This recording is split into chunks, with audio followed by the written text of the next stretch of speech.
Let's talk about Elspeth Tirel. I wasn't originally going to do Elspeth, but given she's got a card in Tarkir Dragonstorm, and I realized I haven't talked about her in probably 2 years now, at least since March the Machine, it's time to dive into her background. So in the Honor-Bound webcomic, we learn that Elspeth originally grew up in a Phyrexian dungeon. Obviously, later on, we learn that this is a remote area on Capenna where pockets of original Phyrexians that had invaded Capenna at the time still survive but are sort of wrong and sick. Wrong even for Phyrexians. Anyway, Elspeth's planeswalker spark ignites, and she eventually ends up on Theros, where she is there just in time to snatch Godsend, which is a weapon forged by Perforos that he tries to attack Heliod with. It ends up falling to the mortal realm, and Elspeth grabs it and planeswalks away. She then spends a good chunk of her life on Bant, sort of an idyllic world where there is no black or red mana. She becomes a Knight of Bant before the Conflux. The Conflux, for those of you who don't know, is when the 5 shards of Alara came back together.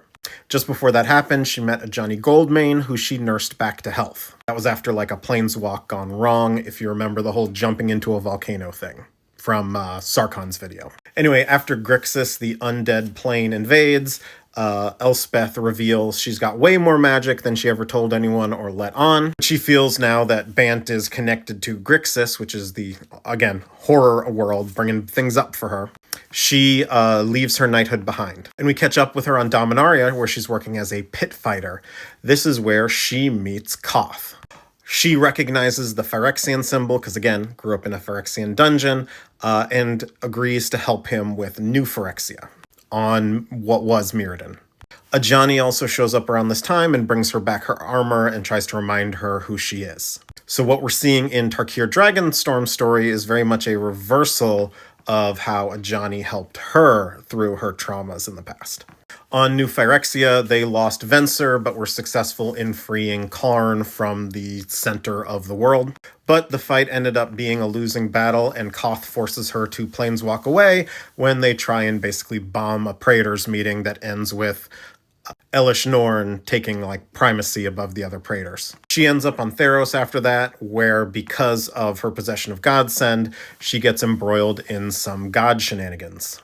She meets Daxos and falls in love with him, only to be tricked into killing him when the planeswalker Xenagos gives her a nightmare that makes her hallucinate that Daxos is a Phyrexian. She kills Daxos, and Xenagos uses the power of this great revel that he created to ascend into godhood. Elspeth reunites with Ajani, and together they get into Nyx, the realm of the gods, and kill Xenagos. But before Ajani and Elspeth can escape, Heliod catches up with them and kills her. He doesn't like the fact that Elspeth is beyond his power, or that she pledged to Erebos, god of the dead, in order to get a boon to bring Daxos back to life. Of course, the Theros gods being what they are, Erebos technically fulfills his deal, but brings Daxos back as returned. Elspeth languishes in the underworld until Ashiok shows up and gives her some nightmares that sort of break her out of it. Through the nightmares and the weird properties of the underworld, she snatches the Shadow Spear out of this nightmare Heliod's hand and uses it as her weapon to escape the underworld. And because she's pretending this is the real Spear of Heliod, she's able to trick him into a confrontation in the underworld, which puts him under Erebos' power. As a boon, Erebos lets her actually leave, and Elspeth returns to life, whole. She meets up with Ajani, who was looking for her home plane, and figures it must be this world of Capenna. While there in the main city, she gets involved with some of the demon family stuff going on, and rescues Giada. Giada turns out to be like a nascent angel herself, and there's hints that Elspeth has that same sort of angel ability inside her. She also gets Luxior, which is a sword made out of Halo, which is this angelic essence that's really effective against Phyrexians. She heads to Dominaria and meets up at Urza's old tower with the Gatewatch and all the other heroes, and ends up being one of the members of the strike team into New Phyrexia. There she reunites with Koth and Ajani, who's been completed, who she defeats but keeps from killing.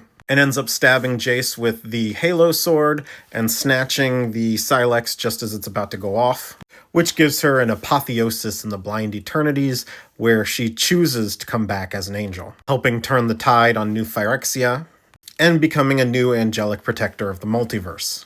After discovering the threat of the Dragonstorms, she returns to Tarkir, and that's where we meet her in Tarkir Dragonstorm.